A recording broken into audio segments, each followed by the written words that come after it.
Hi. Hi! Hi. Hi, my Hi! Hi, my name is Ginny Joyce Morla. I am Bianca K. Ember Gayo. My name is Belarus Agbalot. My name is William Henry David. My name is Katricia Morlaman. I am Nesan Mendoza. My name is Maribel R. Castro. We're Darniclas Villares and we are the Group 6. And we are the Group 6. And we are the Group 6. And this is our report. Of Science, Technology, and Society. We know Sir David already discussed this, so this is like a review of what he had tackled during our first lesson. However, we hope you will still listen because we added more information about this topic. So let me give you an overview first of our presentation. So these are the topic to be discussed. Other civilizations are Asian civilization, Sumerian civilization, Babylonian civilization, Egyptian civilization, Greek civilization, Roman civilization, Chinese civilization, Eudemian ethics, and historical period of the Philippines. While on sociology, under it is origin of sociology and origin of philosophy. Now, what are the main focus of this topic? The main focus of this topic are transportation, communication, weapons and armor, conservation of life, engineering, and architecture. While under the historical period of the Philippines are colonial era, pre-colonial era, and post-colonial era. Lastly, under the origin of sociology are fields of sociology, Greek philosophy, and philosophical ideas.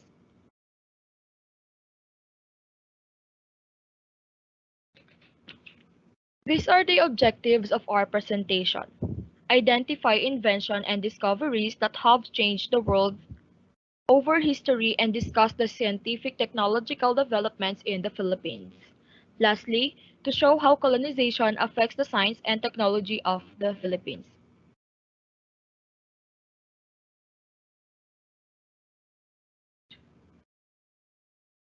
So let's start on Asian civilization.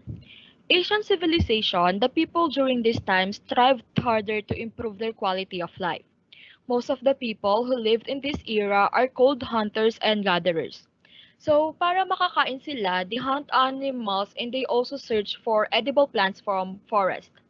Sa panahon din ito, sama-sama sila. So, kumbaga, they live in a group because they will not be able to hunt wild animals kapag mag-isa lang sila. So, ganun yung society during the ancient times. Paano naman yung technology nila? During this time, syempre, wala pang technology katulad ng ginagamit natin ngayon. Therefore, the caveman discovered how to make tools on their own. They found out that stones are useful. That is why they use it to add value to their lives. Transportation. First of all, the meaning of transportation is the movement of goods and people from one place to another. From the meaning itself, during this period, people travel to search for food and better location for their settlements. They also travel to trade surplus goods. On this way, makikita nyo na agad that transportation is responsible for the development of civilization. They have to travel to meet their needs. Communication. Many people during this era developed writing systems wherein they use symbols to represent the entire spoken language. Ang mga halimbawa ng old methods of communication were cave painting, smoke signals, and telegraph. So bakit nga ba sila nagko-communicate? Just like us, they communicate to facilitate trade and prevent possible conflicts among natives in the areas. Kung napapansin nyo sa third bullet, merong nakalagay na record keeping. Record keeping is also need to remember places they had been to and document trades they made with each other. So ano nga ba yung ibig sabihin nun? Hindi ito yung record using cellphone. Ito yung record by the use of documents. They record and keep the place they had been to remember it. They document the trade that they made with each other so they could establish their identities and tried to relate with each other's culture. Weapons and armor. So the importance of weapons and armor during this time is to secure and protect when strong nations tends to invade weaker ones in Asian civilization. Dahil nga invading other tribes are relevant during this period, Instead of searching in their own, they attack weaker tribes para makuha yung mga resources na wala sila. Conservation of life. During this period, different illness and diseases, both natural and man-made, hampered the full potential of human being. Ano nga ba yung mga common diseases na nag-evolve during this period? Some of the examples are bubonic plague, also known as Black Death. If you're not familiar to this, ito yung infection na nag-spread sa human by infected rodents. Another diseases is anthrax, tularemia, typhus, and cholera. So you see, ang daming illness ang nag-evolve during this period. That is why science and technology played a major role in the discovery of cures. And if not, prevention of illness. However, magic and herbal remedies is the most common treatment they use. So, ibig sabihin, hindi nila ginagamit yung technology and science na ginagawa ng mga professional nung time na yon. Mas naniniwala sila na kayang gamutin ng herbal and ng mga magic like manghihilot yung mga sakit nila. Next is engineering. The concept of engineering has been around since ancient times when humans invented basic invention like the pulley, lever, and wheel. Each of these inventions is consistent with the modern definition of engineering and uses basic mechanical principles to develop useful tools and objects.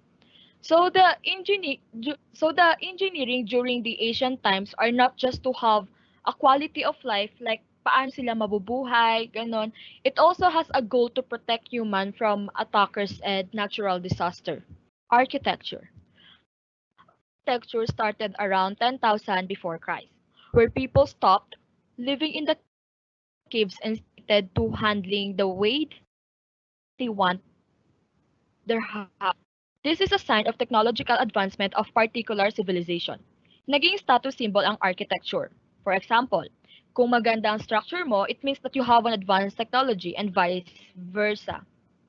Okay, so now we are about to Let me talk call about on the Sumerian civilization. Thank you, Katisha. Okay, so quick flashback lang. So the Sumerians flourished in the southern part of Mesopotamia and is made up of several walled cities and became a contender for being the largest city, I mean, in the world. And of course, this is where the Mesopotamian science and technology developed, earning the name of Cradle of Civilization and the land of the black-headed people. Since they are the cradle of civilization, of course, they are known for their innovations in language, governance, architecture, and more. And Sumerian civilization is where they were able to develop the first 39s, like the first schools, jobs, and they were also able to develop cosmology, which is the understanding of the cosmos and the universe, as well as the cosmogony. This is the study of the origin of the universe and how did everything came into existence. And they were also able to develop the concept of time by dividing each day into day and night into a 12-hour period, and each hour was divided to 60 minutes and each minute to 60 seconds. So I'll also be discussing their other innovations like the next slide. Okay, so their mode of transportation back then, they have two, using the sailboats and the wheels. So the first one, sailboat, since the region of Sama is in the middle or is surrounded by rivers and lakes, they were able to innovate something that they can also transport goods, crops that they harvested, and using these sailboats, they were able to like I said, they were able to transport goods and crops for farming. And then the second one is the wheel, and that I'll be discussing more later. And this wheel were also made to transport goods and crops, but as well as people to go to places.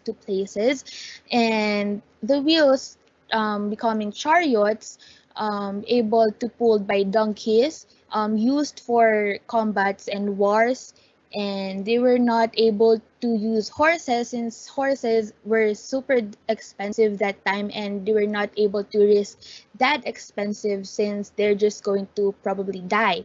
Okay, on to the next slide,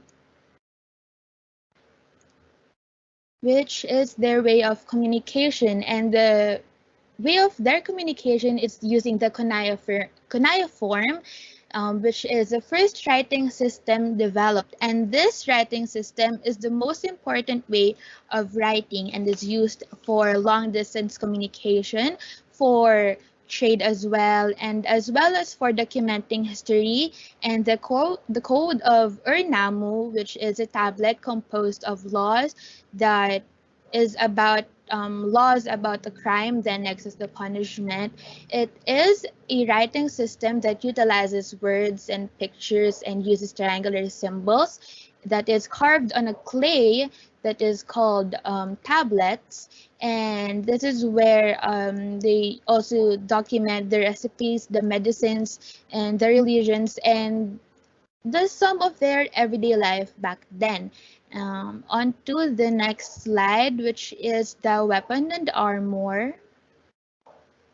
Since, like what I've said earlier, the region of Soma is made up of so many cities, large walled cities, so it is normal for two cities to be at war with each other. So when there is a war, there is a need of weapon and armor. And back then, the weapon and armor were made up of iron and bronze, and armors and weapons are spears, maces, slings, javelins, clubs, knives, swords, shields, and axes. And some are also made out of copper and bronze, and cloaks and studded in metal discs. And so on to the next slide, which is the wheel, the one that they've invented also for transportation, like the previous slides.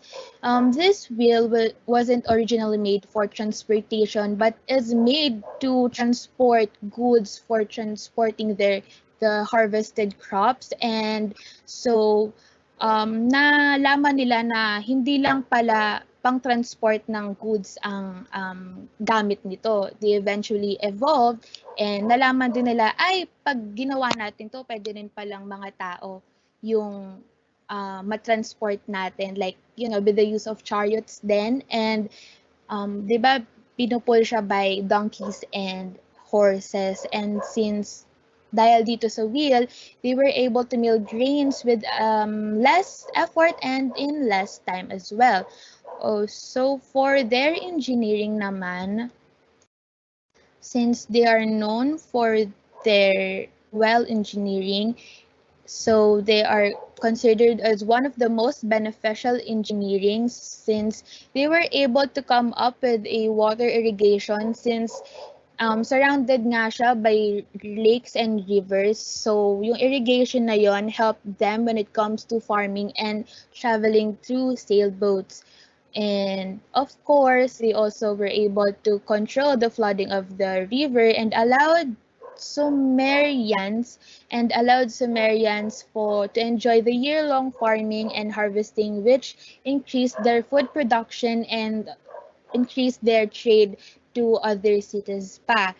And so yung next niya, yung architecture niya, since made up of walled cities siya, and they were the ones who invented the sun-baked bricks by mixing some clay, the sands, and like that. The Uruk city is considered to be the first true city in the world. And since kita nyo naman sa picture, built siya using the mud or sun-dried clay from the river mixed with reeds when it's produced sun-baked brick nga. And houses that protect them from harsh weather. And this city and the cities sa buong Sumeria, buong Soma, since nga 'di ba laging parang may nag-aaway doon na cities, and walled, kailangan each city protected ka ng strong na wall para hindi ka ma-invade or mapasukan agad ng mga enemies mo and wild animals as well. So on to the next civilization, which is the Babylonian civilization? Babylonian civilization. Okay. Babylonian means the gate of God and known as the most splendid city of the ancient world. In ancient times, people crafted simple boats out of logs, walk, walk-road animals, and later devised wheeled vehicles to move from place to place. Next slide, please.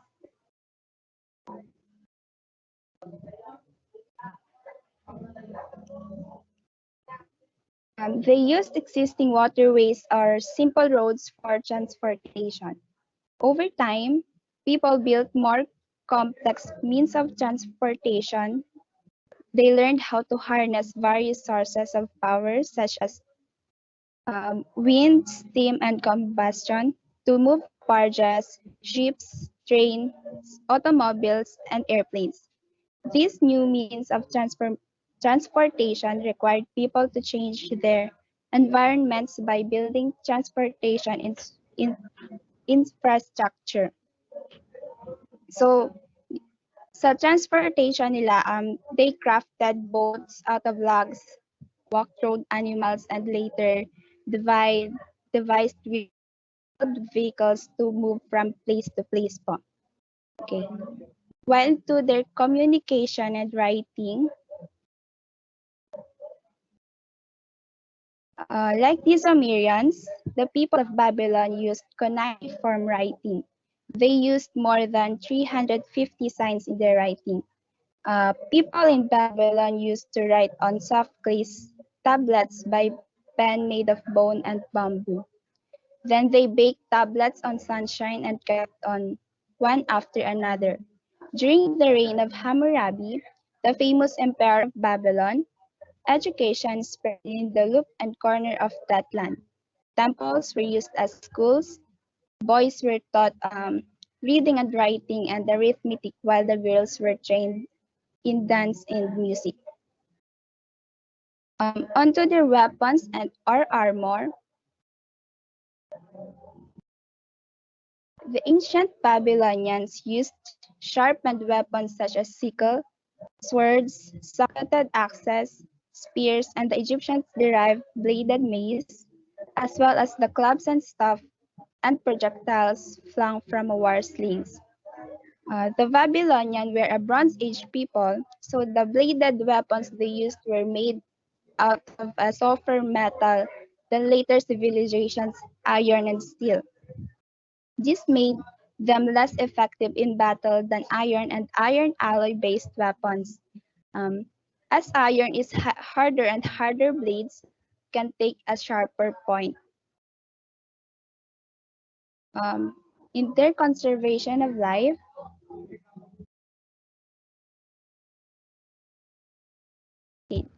in Babylonian civilization, Hammurabi was the best-known king of the dynasty and ruled for over 42 years.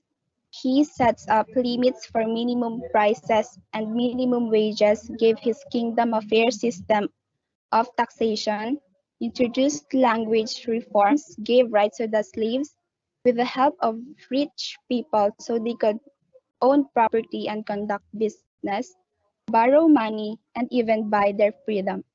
Okay, during time ni Hammurabi, kumbaga parang nagkaroon yung mga tao ng equality, kumbaga naging pantay-pantay po yung pamumuhay nila at parang nagtutulungan po sila in order to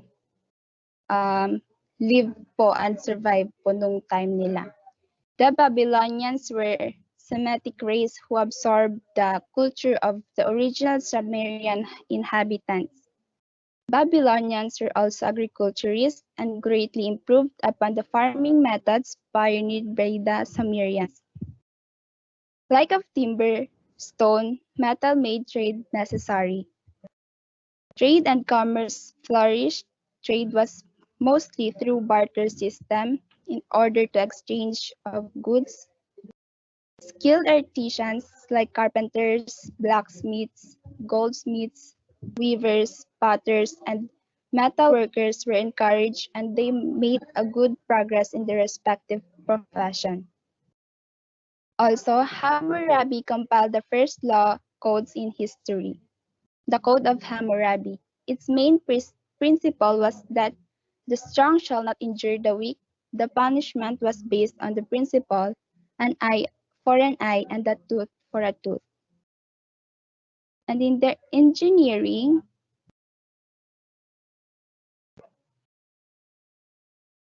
okay, many beautiful temples and places were built during Hammurabi's reign. The city of Babylon was protected by thick, high walls decorated with motifs of glazed tiles. A wide moat surrounded by inner walls, people entered and left the city through the 8 bronze gates. One of these 8 gateways in the massive walls, each sacred to a different god, the most impressive was the Ishtar Gate. The Ishtar Gate was built in honor of the Babylonian goddess of love and battle. The gate stood 50 feet high on a paved avenue called Processional Way, which led into the Babylon. Its walls were decorated with figures of dragons, lions, and bulls made of colored glazed tiles. Babel is the Hebrew name for Babylon. The Tower of Babel was an immense ziggurat with 7 stories and small shrine at the top. I think we all know the story told in the Bible about the construction of the Tower of Babel, wherein when the city was being built along with the tower that would reach the heavens, God did not want the tower to get completed. So he made the builders talk different language so that they could not understand each other until the builders stopped working and scattered over that. In their architecture, um, okay, since as I said earlier, they used the buildings was protected by thick high walls decorated with motifs and glazed tiles. Okay. Greeks referred the hanging gardens of Babylon as one of the 7 wonders of the world. Traces of these gardens have been found in the form of a huge arc with thick layers of earth on the roof.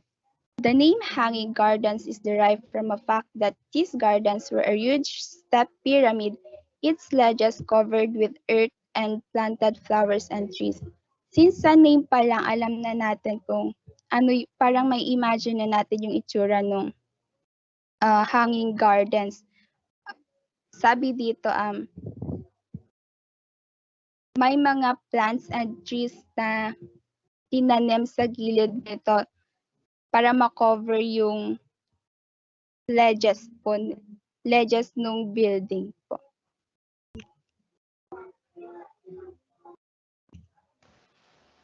Next is Egyptian civilization. Egyptian civilization was a civilization of ancient North Africa, concentrated along the lower reaches of the Nile River, situated in the place that is now the country of Egypt. Next, please. So, the Egyptians didn't build roads to travel around the empire. They don't need to. Nature had already built them a superhighway right through the middle of their empire called the Nile River. So, they became experts at building boats and navigating the river. So, they're using their boats for fishing and also for traveling. Um, these are some of the ships that they built: cargo ships, funeral boats, wooden boats, and early boats. Next, please.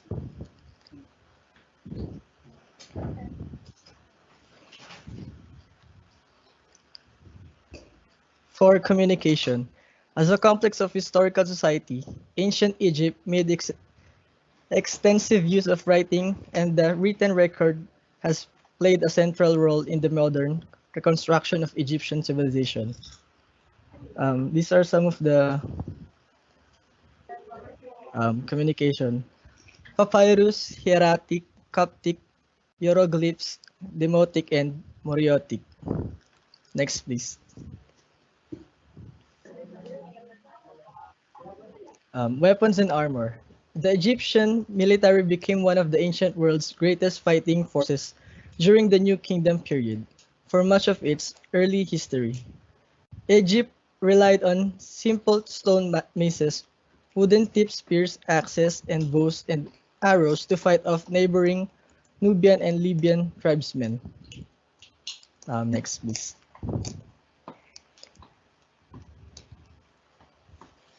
Conservation of life. Water clock utilizes gravity that affects the flow of water from one vessel to another. Widely used to timekeeping device.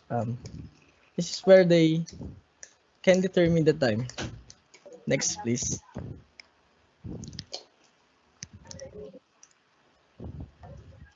Engineering and architecture. The ancient Egyptians built their pyramids, tombs, temples, and palaces out of stone. The most durable of all building materials, apart from the pyramids Egyptian.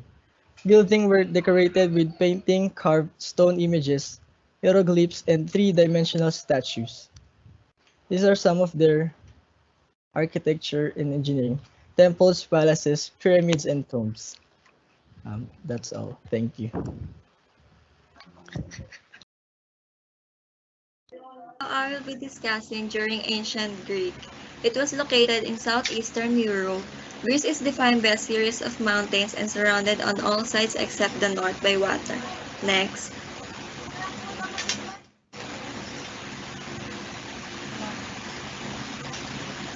Like I told before, Greece is a mountainous land and surrounded by Mediterranean Sea. The transportation during this era was difficult due to the rough mountainous terrain and lack of roads. Their most common form of traveling was walking, since people usually followed the dirt trails left by previous travelers. But the most preferred method was to travel by sea, because for them it was easier than travel by land and was much less expensive. Next. Based on my research, ancient Greek was highly innovative and creative, so they created a tool to transmit the message, which I will be tackle about their communication. Stentophonic horn, also known as a tube, was an effective communication device for delivering messages to thousands of people at once. But this device was commonly used in war so that military leaders used it to speak and give instruction to armies.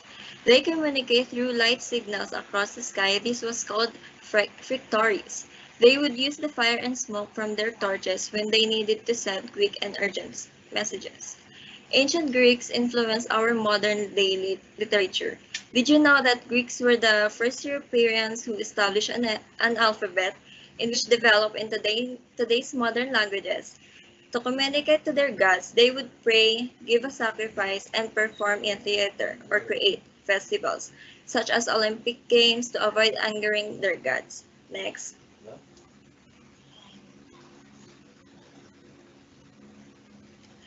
Here are some examples of their weapons and armor.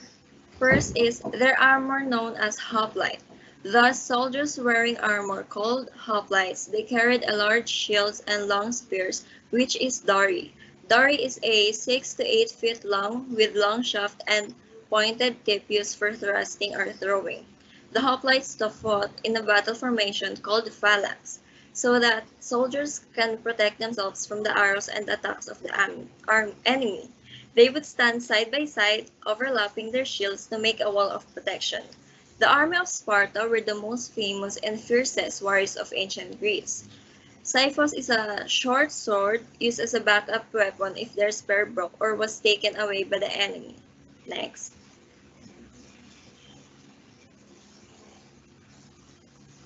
The conservation of their life during this era.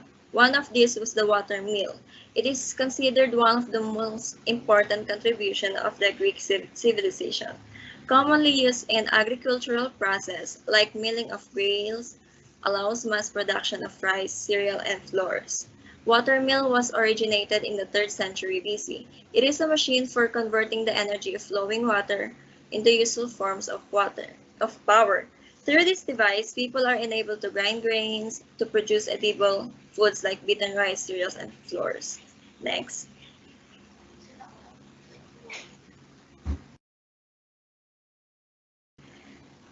Here are some examples of ancient Greek engineering. Archimedes was a Greek mathematician, inventor, and scientist. His most famous invention was the Archimedes screw. It is a device for raising water that is still used in crop irrigation and sewage treatment plants today.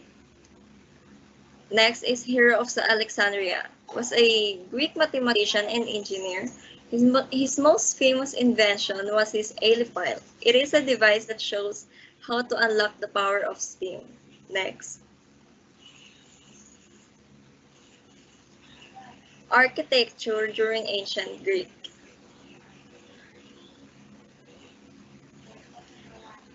Temple of Olympian Zeus was dedicated to Olympian Zeus. Also known as the Olympion or columns of the Olympian Zeus, it was built between the 6th century BC and 2nd century AD. This temple was built to honor the chief of the gods, which is god of Zeus. Second is Parthenon. Parthenon Acropolis was built in 447 BCE under the architects Ictinus and Callicrates with the supervision of the sculptor Phidias. It was dedicated to the goddess of wisdom and patron of the Athenians, Athena. It was built as a celebration and thanks to the gods for the Hellenic victory over the Persians. Third is Odeon of Herodes Atticus, Acropolis. It is a stone theater structure on the southwest slope of the Acropolis in Athens, Greece. It was built in 161 AD by Roman citizen Herodes Atticus in memory of his wife, Aspasian Annia. It was used as a venue for music concerts with a capacity of 5K. Fourth is Temple of Hephaestus was designed by Ictinus, who also worked on Parthenon. It was built on 415 BC to honor Hephaestus. It is also dedicated to the god of craftsmanship, mental working, and fear. Next is the Roman civilization.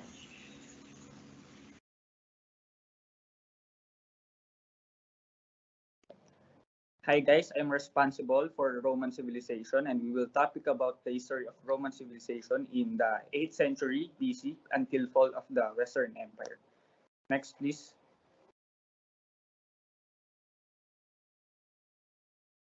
Transportation. Travel of the sea was generally more comfortable than over land.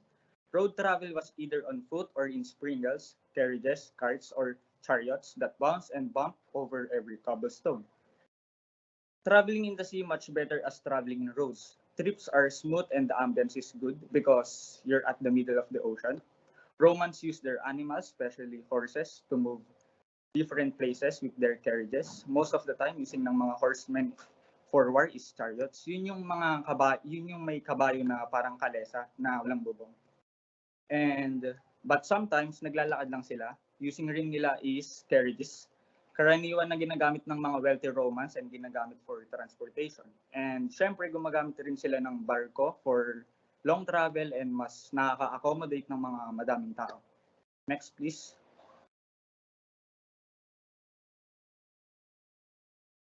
Communication, also known as gazettes, contains announcements of the Roman Empire to people made before the invention of paper, engraved in metal or stone, tablets, and then publicity displayed.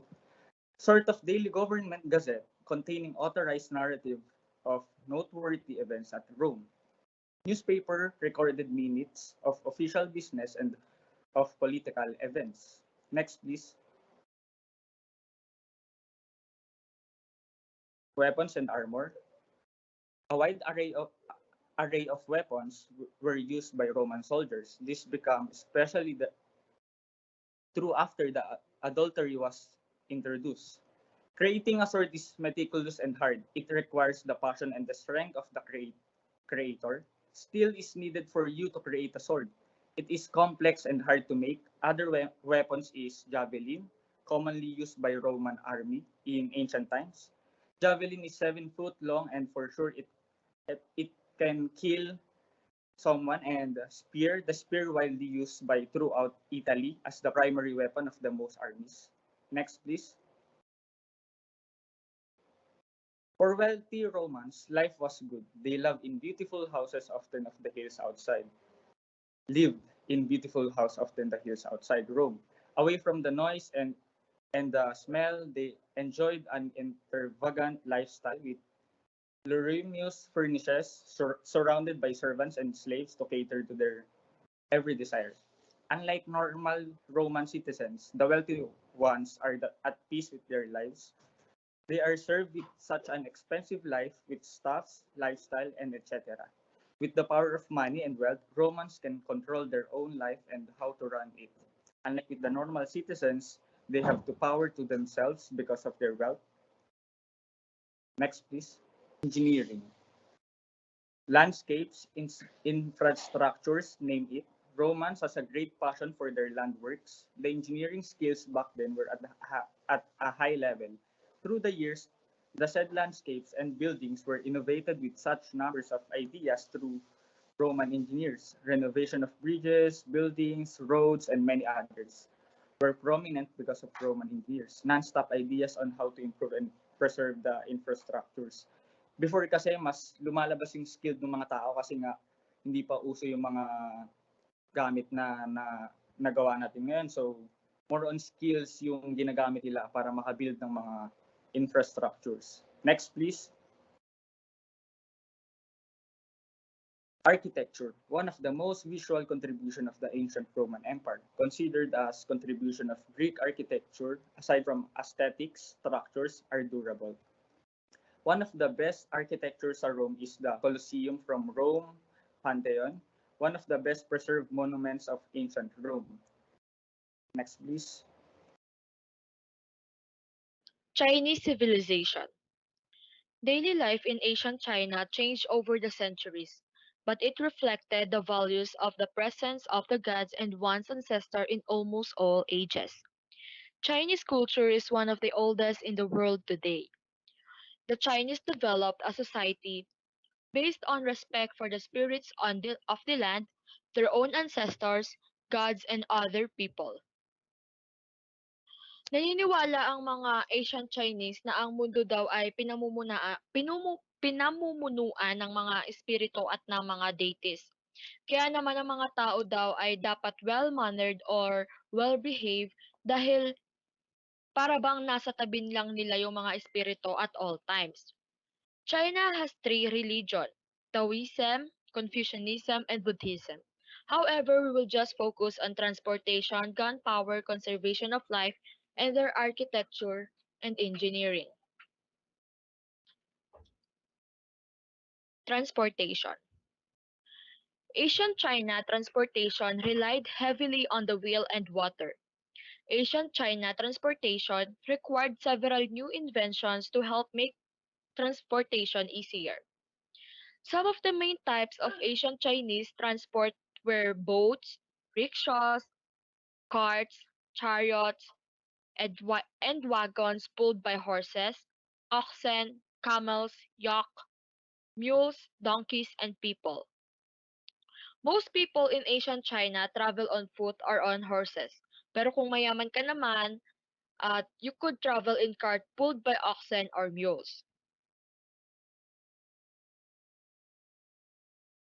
Next is gunpowder. Gunpowder was the first explosive creation that mankind had created, and it all began on accident in ancient China. Scientists made gunpowder in ancient China by mixing sulfur, charcoal, and saltpeter, all or potassium nitrate. So itong tatlong component na to is hindi mawawala sa kahit na anumang gunpowder ng China.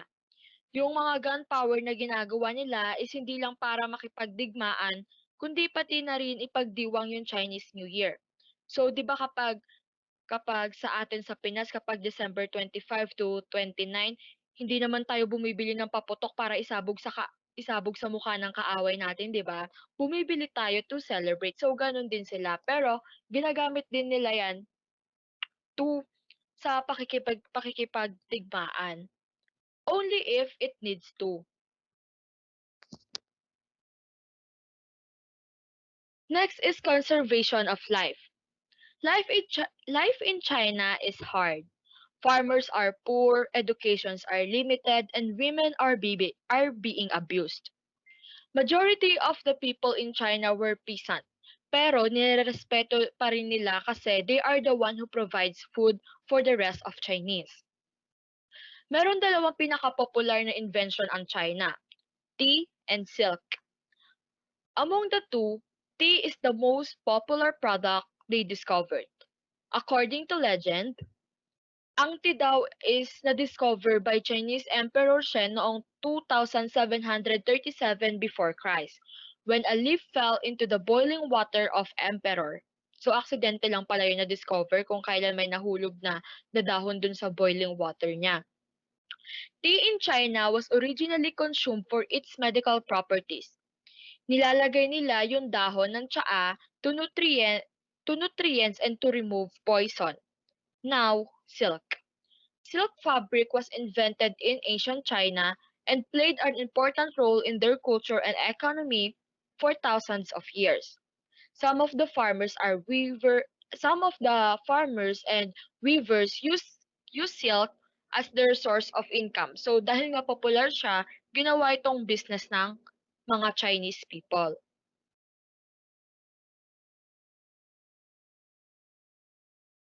Next is architecture, the Great Wall of China. The Great Wall of China was built over centuries by Chinese emperors to protect their territory. Did you know that as many 400,000 people died during the wall's construction and many of these workers were buried within the wall itself? Great Wall of China are made with stone, brick, wood, and other materials. So itong Great Wall of China is literally divided China from the world. Next is Eudemian ethics. So, Aristotle, born in 384 BCE on Stagira Chalcidice, Greece.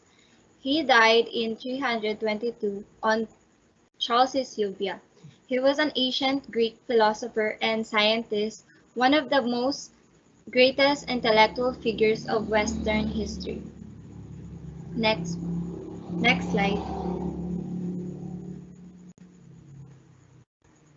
So, in ethics, in the 19th century of the Eudemian ethics was often suspected of being the work of Aristotle's pupil, Eudemius of Rhodes, but there is no good reason to doubt its authenticity.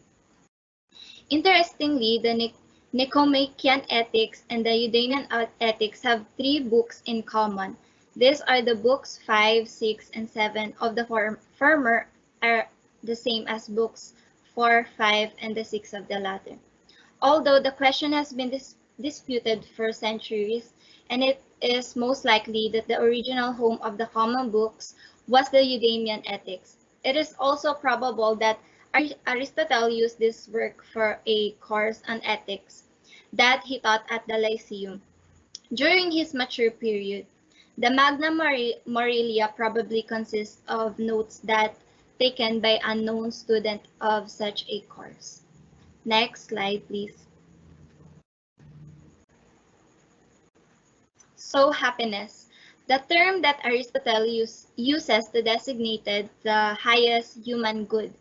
It is the usual translation of the Greek eudaimonia. Although it is impossible to abandon the English term at this stage of history, it should be borne in the mind that what Aristotle means by eudaimonia is something more like well-being or flourishing than any feeling of contentment. Aristotle also argues, in fact, that happiness is activity of rational soul and in accordance with virtue. Human beings must have a function because particular types of human beings, like sculptures, do, as do the parts and organs of individual human beings. This function must be unique to humans. Thus, it cannot consist of growth and nourishment, for this is shared by plants, or the life of the senses, for this is shared by animals. It must therefore involve the peculiar human faculty of reason. The highest human good is the same as good human functioning, and good human functioning is the same as the good exercise of the faculty of reason. That is to say, the activity of rational soul in accordance with virtue. So there are two kinds of virtue, moral and intellectual. So moral virtues are exemplified by courage, temperance, and liberty. The key intellectual virtues are wisdom, which governs intellect and ethical behavior and understanding, which is expressed in scientific endeavor and contemplation. Next slide, please. So in virtue, people's virtues are a subset of their good qualities. They are not innate like eyesight but are acquired by practice and lost by disuse. They are abiding states and they thus differ from momentary passions such as anger and pity. Virtues are states of character that find expression both in purpose and in action. Moral virtues is expressed in a good purpose, that is to say, in prescriptions for action in accordance with a good plan of life. It is expressed also in action that avoid both excess and defect. A temperate person, for example, will avoid eating or drinking too little. Virtue chooses the mean or middle ground between excess and defect. Besides purpose and action, virtue is also concerned with feelings. One may, for example, be excessively concerned with sex or insufficiently interested in it. The temperate person will take the appropriate degree of interest and be neither lustful nor frigid, while all the moral virtues are means of actions and passion. It is not the case that every kind of action and passion is capable of virtuous means. There are some actions of which there is no right amount because any amount of them is too much. Aristotle gives murder and adultery as examples. The virtues, besides being concerned with means of action and passion, are themselves mean in the sense that they occupy a middle ground between two contrary vices. Thus, the virtue of courage is flanked on one side by foolhardiness and on the other side by cowardice. So the mean that is the mark of moral virtue is determined by intellectual virtue of wisdom. Wisdom is characteristically expressed in the formulation of prescriptions for actions, practical syllogisms, as Aristotle calls them. A practical syllogism consists of a general recipe for a good life, followed by an accurate description of the agent's actual circumstances and concluding with a decision about the appropriate action to be carried out. Wisdom, the intellectual virtue that is proper to practical reason, is inseparably linked with the moral virtues of the affected part of the soul.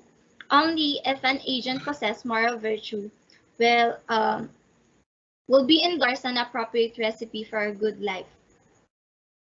So virtuous action then is always the result of a successful practical reasoning. But practical reasoning may be defect in various ways. Someone may operate from vicious choices of lifestyle. A glutton, for example, may plan his life around the project of always maximizing the present pleasure. Aristotle calls such as a person intemperate. Even people who do not endorse such hedonistic premise may once in a while overindulge. This failure to apply to a particular occasion and generally sound of life Aristotle calls incontinence. Incontinence. Next slide, please. So next is action and contemplation. The pleasure that are the domain of intemperance, and incontinence are the familiar bodily pleasures of food, drink, and sex. In treating pleasure, however, Aristotle explores a much wider field. There are two classes of aesthetic pleasures: the pleasures of inferior senses of touch and taste, and the pleasures of superior senses of sight, hearing, and smell. Finally, at the top of the scale, there are pleasures of the mind.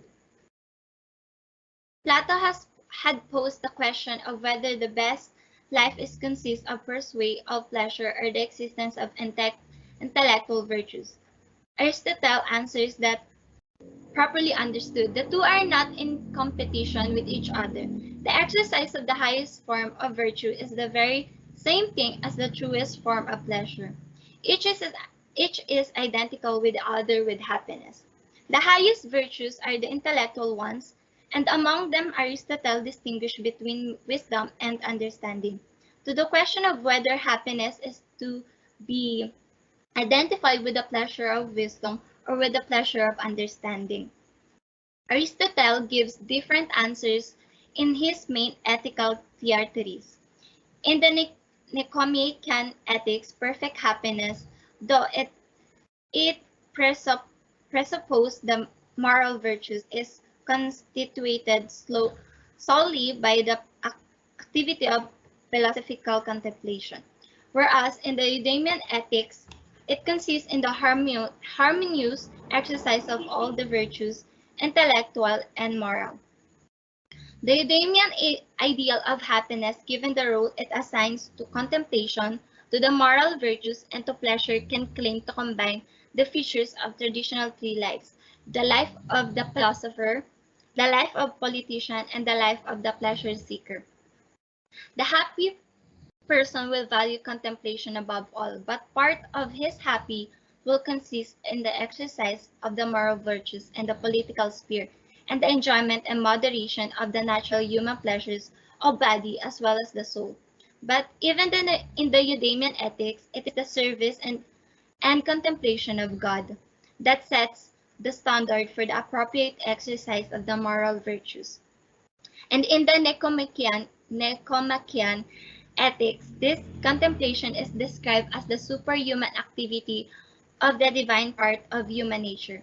Aristotle's final word on ethics is that despite being mortal, human beings must strive to make themselves immortal as far as they can. So now, let's go to the last topic of this PowerPoint. Let's start the historical background of science and technology in the Philippines. Therefore, we can say that bago pa dumating ang Spanish, Japanese, meron na tayong sariling atik o sariling nakagisnan. Isang halimbawa ay noong pre-colonial pa lamang marunong na magsaka, mangaso, gumawa ng iba't ibang sandata, bukod pa roon ay meron din mga pang-profesional, kagaya ng pagmimina, tela, panday, o kung tawagin ay pag-welding. Sa kabuuan ay masasabi natin na malaya ang Pilipinas noong pre-colonial dahil talagang sariling idea ng bansa natin ang mga nasa panahon na yon. Dumako naman tayo sa colonial period.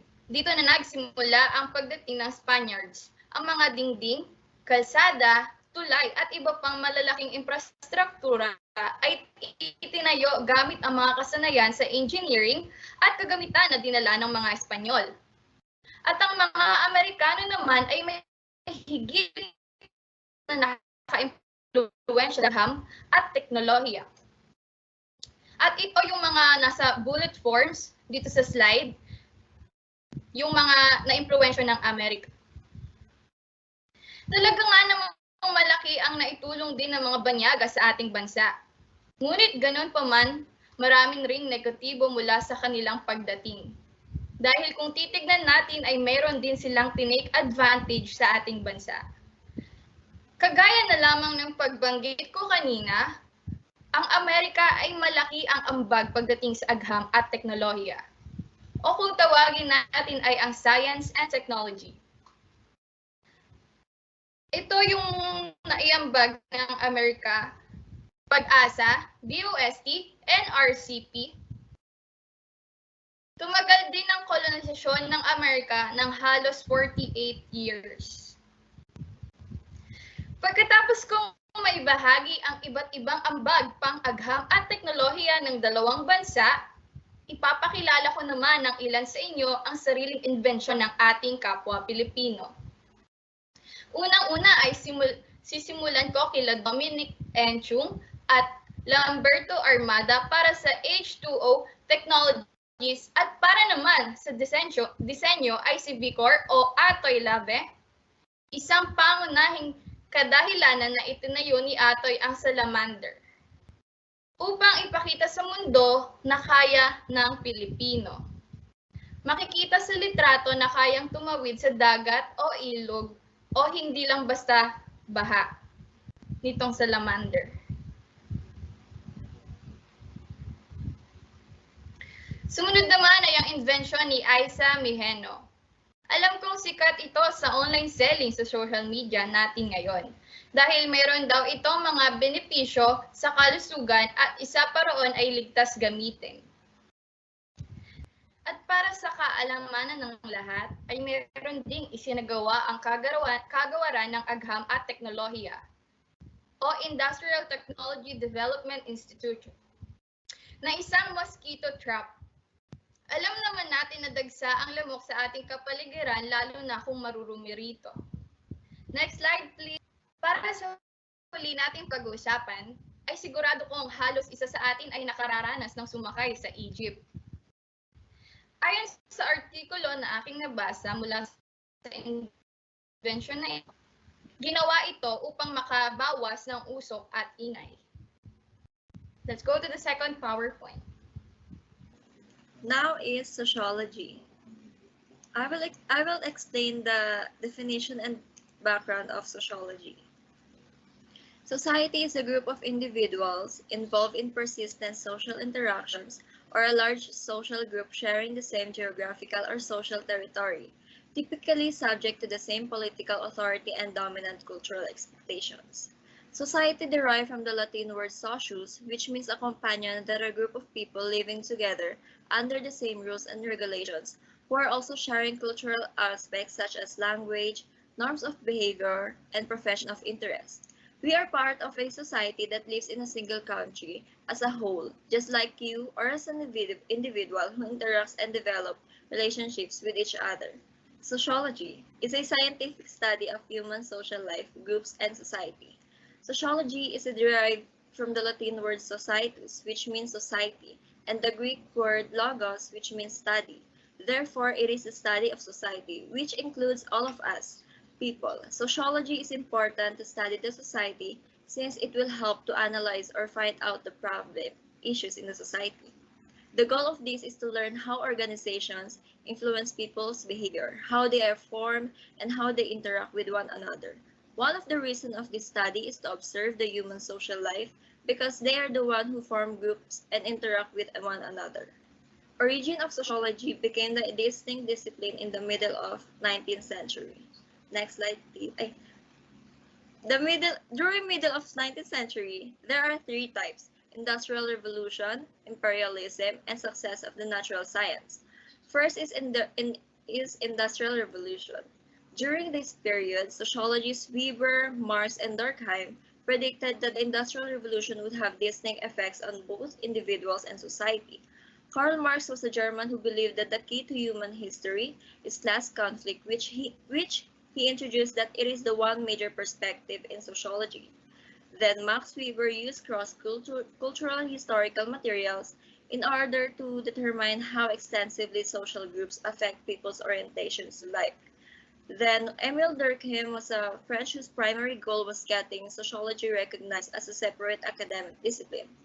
Next is imperialism, the imposition of certain features of one's own culture on a non-dominant community by a political or economical dominant community. Last is success of the natural science. This is where they use the scientific method. Just like Isaac Newton's law era, he was able to explain the movement of everything visible in the universe by underlying physics. The three lead factors led to development of sociology was the Industrial Revolution, imperialism, success of natural science, which I discussed kanina po. Fields of sociology. First is anthropology. Anthropology is the study of what makes us humans. Ito ay pag-aaral ng mga tao na nakafocus sa past and presence ng isang individual. Under anthropology is archaeology. Archaeology is the study of the ancient and recent human past through material remains. Pinag-aaralan dito scientifically yung mga culture sa pamamagitan ng pag-aaral ng mga naiwang artifacts, monuments, body remain at iba pa. Next is area studies. Sa pinakamadaling meaning nito, ito yung pag-aaral ng mga history, politics, economics, and cultures of various areas of the world. So bakit nga ba siya tinawag na area study? It is because this is usually focused on a specific area lang, but sometimes two or more areas yung pinag-aaralan nila. Next is behavioral science. This is a study of human behavior, specifically how humans really make decisions in the real world. Communication studies. Communication studies are field of academic that examines the process of human communication, including the creation, delivery, and receiving of both verbal and non-verbal messages. It also studies of how we communicate to various audience. Cultural studies. Cultural studies represents the study of the various forces from which all humanity builds its daily life. For example, age, gender, disability doesn't really exist. Nag-e-exist lang siya dahil sa mga tao na gustong i-organize yung isang culture o yung isang lugar ng isang grupo o lugar. Development studies. This study develops a certain nation which has cultural problem, political problem, to alleviate poverty. Second, it is a study of how the society uses its limited resources. It is a studies how individuals, business, governments, and nations make choices on how to allocate the resources. Next is education. Education is defined as the process of gaining knowledge. An example of this is going to college, mind training, skills training, schooling, and teaching. Environmental studies integrate social, humanistic, and natural science perspective on the relation between humans and the nature environment. Gender studies interdisciplinary study which analyzes race, ethnicity, sexuality, and location. Geography science that studies the lands, features, inhabitants, and phenomena of Earth. Human geography studies the world, its people, communities, and cultures with an emphasis on relation of and across space and place. It is one of the two major subfields of the discipline of geography. Information science analyzes the production, distribution, and consumption of goods and services. Journalism craft of conveying news, descriptive material, and comment via a widening spectrum of media. Law system of rules and guidelines which are enforced through social institutions to govern behavior wherever possible. It shapes politics, economics, and society in numerous ways and serves as a social mediator of relation between people. Legal management discipline designed for students interested in the study of state and legal elements. Library science interdisciplinary field that applies the practices, perspectives, and tools of management, information technology, education, and other areas to libraries. The collection, organization, preservation, and dissemination of information resources, and the political economy of information. Linguistic, science study of human language. Management. All business and human organization activity is simply the act of getting people together to accomplish desired goals and objectives. Okay, let's go to political science. Ito ay politikang pag-uugali, pinag-aaralan ang mga siyentipikong pampolitika kung paano at bakit pinili ng mga tao na lumahok sa politika at kung saan nagmumula ang opinyon ng publiko. International studies. Ang terminong pang-international na pag-aaral ay gumagamit upang malaman natin ang disiplina mula sa mga relasyon sa international at alamin kung ano pang usaping issue pang-international. International education. Tungkol sa pagpapadali kumilos ng mga mag-aaral at iskolar na pumunta sa ibang bahagi ng mundo upang mag-aral, magsaliksik o magturo. International relations. Ang pag-aaral ng pakikipag-ugnayan ng mga bansang estado at mga organisasyong hindi panggobyerno sa mga larangan tulad ng politika, ekonomiya, at seguridad. Political economy. Isang sangay pinag-aaralan ng mga ekonomistang pampolitika kung paano gumagana ang mga teoryang pang-ekonomiya tulad ng kapitalismo, sosyalismo, at komunismo sa totoong mundo. Public administration. Kadalasan, ang mga programa ng administrasyong pampubliko ay sumasaklaw sa pamamahala ng patakaran sa publiko, mga ugnayan sa pambatasan, mga proseso sa budget ng publiko, at pamamahala sa pananalapi, mga ugnayan sa paggawa at etika. Psychology, ang siyentipikong pag-aaral ng isip at pag-uugali. Ang mga psychologists ay aktibong kasangkot sa pag-aaral at pag-unawa sa mga proseso ng pag-iisip, pag-andar ng utak at pag-uugali. Social psychology ay ang pag-aaral kung paano naiimpluwensyahan ang pag-ugali ng individual o pangkat sa pagkakaroon at pag-uugali ng iba. Social work ay ang tumutulong na propesyon. Ang pangunahing misyon ng propesyon sa trabaho sa lipunan ay upang mapagbuti ang kagalingan ng tao at makatulong na matugunan ang mga pangunahin at komplikadong pangangailangan ng lahat ng mga tao. Sociology ay isang agham panlipunan na nakatuon sa lipunan, pag-uugali ng lipunan ng tao, at mga aspeto ng kultura na uugnay sa pang-araw-araw na buhay. Criminal justice. Partikular nitong tinutukoy ang gawain ng pulisya, pag-uusig at hudikatura hinggil sa mga usapin sa kriminal, pagpapanumbalik ng hustisya, at proteksyon. Ang mga mag-aaral ng pangunahing kriminolohiya ay nalalaman ng tungkol sa mga sanhi ng krimen na may kaugnayan sa biology, psychology, o mga salik na panlipunan tulad ng katayuan sa socio-economic. Demography. Saklaw ng pagsusuri sa demograpiko ng buong mga lipunan o pangkat na tinutukoy ng pamantayan tulad ng edukasyon, nasyonalidad, relihiyon, at etniko. Let's go to the next topic. First, what is culture? We define it as characteristics and knowledge of a particular group of people, language, religion, social habits, music, and arts. Ngayon, meron mga characteristics ang culture. At ito ang ating tatalakayin. Culture is learned.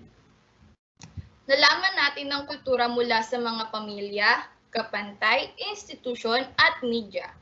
Ang proseso ng pag-aaral ng kultura ay kilala bilang enculturation o example nito ay when we watch our parents buy groceries in order to learn how to buy food. Culture is shared. Dahil ibinabahagi ang kultura sa iba pang mga miyembro ng ibang grupo, kung paano kumikilos ang ibang tao. Siyempre, kapag nasa isang bansa ka, dapat alam mo ano yung mga bawal at pwede roon. Culture is universal. Culture is change. Culture is dynamic, which means that culture change all the time, every day. Because humans communicate and express their culture system in a variety of ways. Culture is ideational. Culture is diverse o magkakaiba. Culture gives us a range of permissible behavior patterns. The components of culture. First is the communication, which consists the language and symbols. Language is a symbolic system through which people communicate and through which culture is transmitted.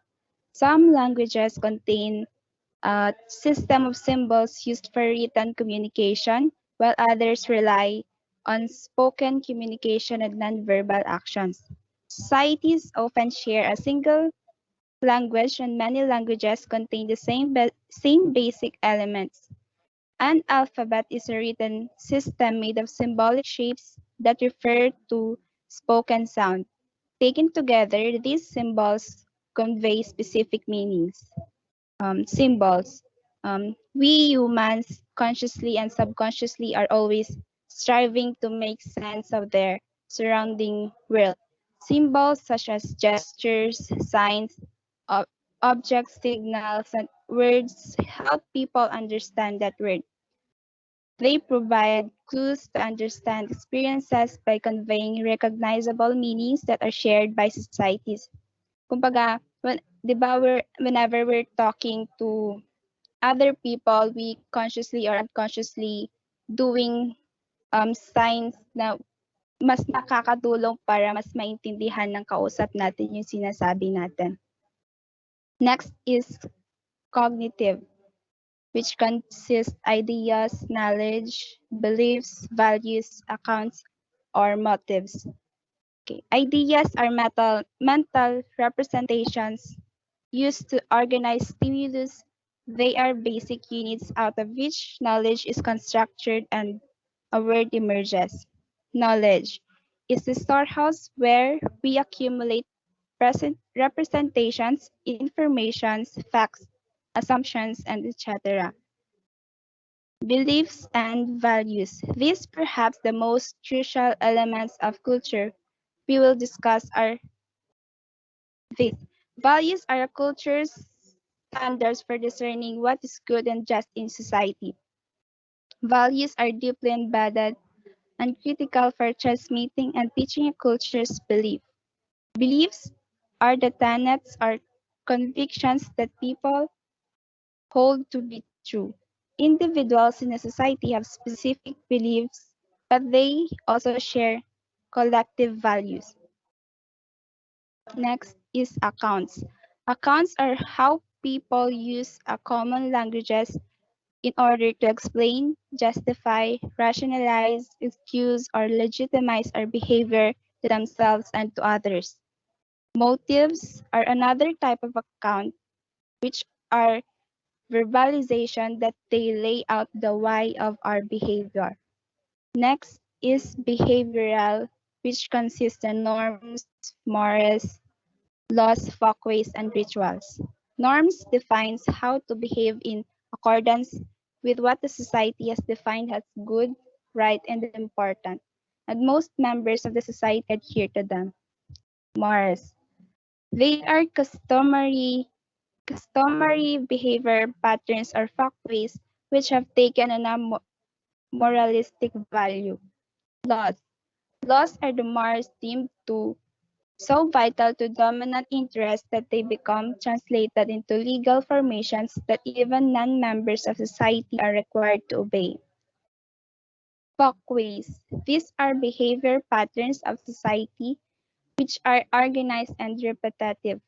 Folkways are commonly known as customs. Rituals. These are highly scripted ceremonies or strips of interaction that follows a specific sequence of actions.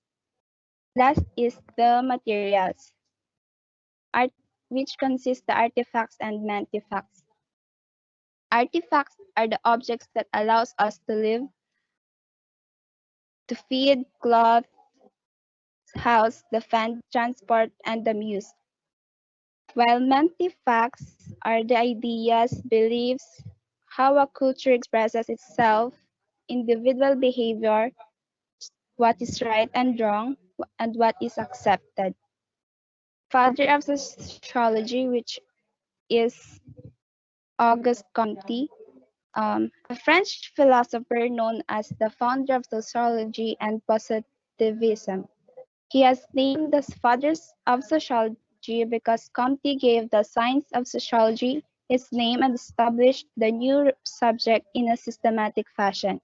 Auguste Comte is considered one of the founders of sociology. He coined the term sociology in 1838 by combining the Latin term socius, which means companion or associate, and the Greek term logia, means study of speech. Comte hoped to unify all these sciences under sociology. He believed sociology held the potential to improve the society and direct human activity, including the other sciences. His ambition to unify the sciences was not unique. Other thinkers of the 19th century held similar goals, and this reflected in the topics they researched and in the occasional impulse to unify the sciences in a universal explanation of human life. Greek philosophy and its origin. So philosophy came from Greek word meaning the first one is philo, called love, and sophos is wisdom when combined together meaning love of wisdom. So Mesopotamians and Egyptians contemplated how the natural world around them worked. And early Greeks used mythological stories to explain the natural world. If familiar kayo sa mga Greek mythology, yun. And in 17th century BCE, Greeks looked for new, more practical explanations. So these are the pre-Socratic philosophers. The first one is Thales of Miletus. I don't know if I'm saying it right, but he sought a common source, a single substance underlying all things. He also believed that substance was water.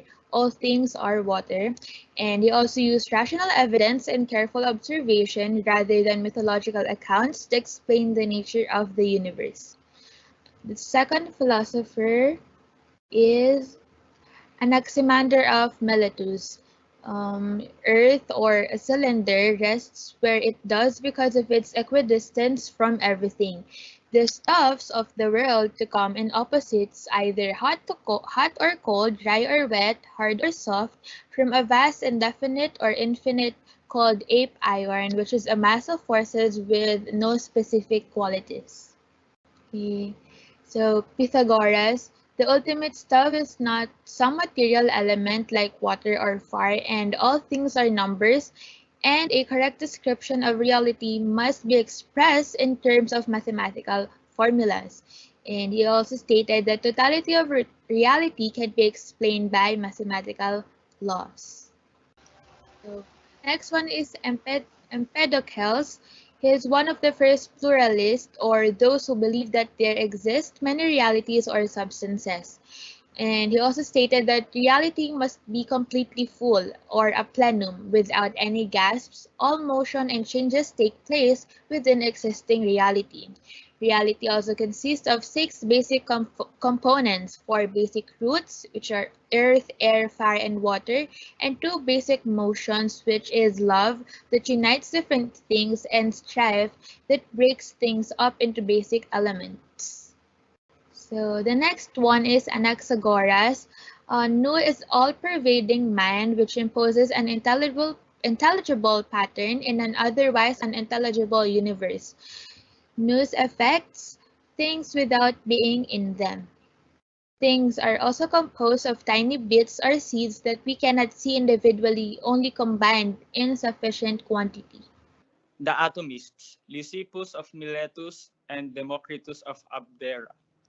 Lysippus is credited as originator of atomism. The universe consists of empty space and simple entities that combine to form objects. Democritus argued that atoms must be so small that they are invisible to the naked eye, that atoms are internal and constantly moving. The avoid to the avoid is Democritus' term of nothing, no bodies, or empty space. Democritus believed there is no international order or purpose to the universe, no nous or intelligence guiding or combining atoms. The atomism is a belief in which everything is made up of atoms that are so little they are invisible to the eye. It is also believed that the universe has no direct purpose and atoms just goes on randomly. Atoms never dies. So some atoms is our body could be a millennia old, or it could be even be created when the Big Bang happened. Next slide, please.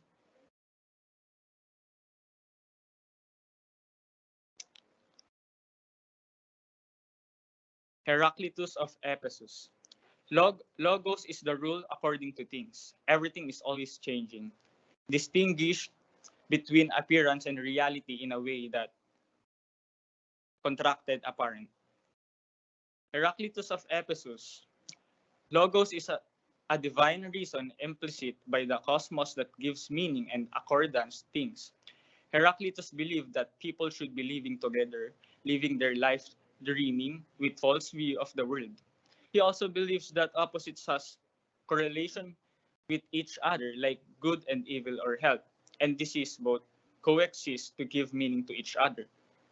It can also depend on way you perceive it. Some things could be harmful to you, but beneficial on other things. Next slide, please.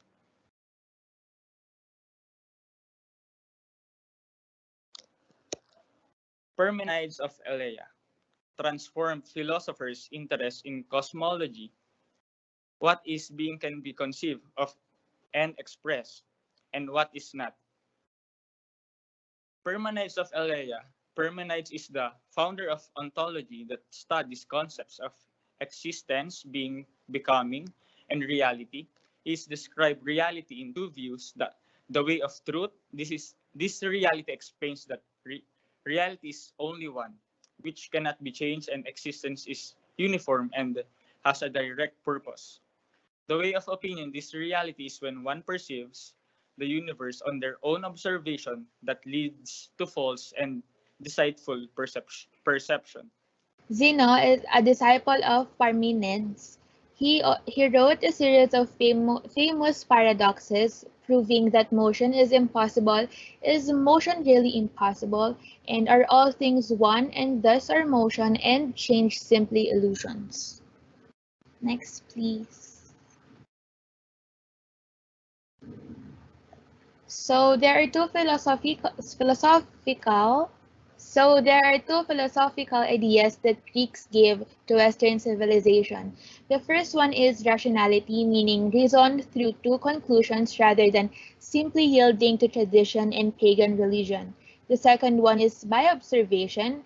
The meaning of it is don't rely on blind tradition, check it out, weigh it out, measure it, observe it again and again. Socratic philosophers. First is Socrates, the one leading thinker of ancient Greek philosopher. Born and raised up in Athens, was a soldier in Peloponnesian War against Sparta, was the son of stone mason and was already maintained by the family business, has a very strong sense of justice and virtue, accused or disrespect and, humiliating the youth of Athens. So nakalagay dito is yung mga information niya. But ang i-discuss ko is yung philosophy and yung method na ginawa niya. So Socrates believed that philosophy should achieve practical results for the greater well-being of society. He attempted to establish an ethical system based on human reasons rather than theological doctrine. So Socrates pointed out that human's choice was motivated by the desire for happiness. Ultimate wisdom comes from knowing oneself. The more a person knows, the greater his or her ability to reason and make choices that will bring true happiness. Socrates believed that this translated into politics, with the best form of government being neither a tyranny nor a democracy. So, nag-create si Socrates ng Socratic method. So, bakit nga ba siya nag-create ng Socratic method? Ang goal niya doon is to develop critical thinking skills in students and enable them to approach the law of intellectuals. Another factor why he created Socratic method is that in order to relate with his students' view, he would ask them question until any contradiction were exposed. Socrates also used this method of questioning to encourage people to question the things they were told and to look beyond the obvious. So, in Plato, Plato, he is a Greek philosopher whose given name was Aristocles, but who became best known by his nickname Plato. Aristocles Platon. Keeping his family history politics. Plato's family was aristocratic and distinguished. His father's side claimed descent from the god Poseidon, and his mother's side was related to the lawgiver Solon. Creditably, his mother's close relatives, Critias and Charmides, were among the 30 Trojans who seized power in Athens and ruled briefly until the restoration of democracy in 400. Music and poetry. Plato attacks poetry and music on four basic grounds: moral, emotional, intellectual, and utilitarian. In Plato's system, music and poetry were not two dichotomous entities. In the broad classical sense, music concerned the entire domain of the muses and consisted of all that we today call the fine arts. Met Socrates as his ultimate teacher influenced him a lot. At around 20 years old, Plato met Socrates. He took a strong interest in politics at this time. Plato, having already given up playwriting, abandoned his interest in Socratic philosophy. And after the trial, Socrates was condemned to die by poison during 347 BC. So Aristotle, it was discussed during the Eudemian ethics. So he is a Greek philosopher who was born in Sagirius. He is enrolled in Plato's Academy when he was 17. He tutored Alexander in 338 BEC, and he found his own school, the Lyceum in Athens. And his favorite subjects were physics, biology, and metaphysics and ethics. And he was the first genuine scientist in history. Aristotle focused on systematic concept of logic. Aristotle does not believe that the purpose of logic is to prove that human beings can have knowledge. The aim of logic is the elaboration of a coherent system that allows us to investigate, classify, and evaluate good and bad forms of reasoning. Objective was to come up with a universal process of reasoning that would allow man to learn every conceivable thing about reality. Widely known as a realist in believing that the real exists in the sensible world and can be known through senses of perception or observation. The golden mean, living a moral life, is the ultimate goal. It is said on one of Aristotle's most influential works in the Nicomachean Ethics. And thank you for listening. We hope you learned something today. Thank you for listening. Thank you for listening. Thank you for listening. Thank you for listening. Thank you for listening. Thank you so much for listening, and we appreciate your cooperation. Thank you for listening.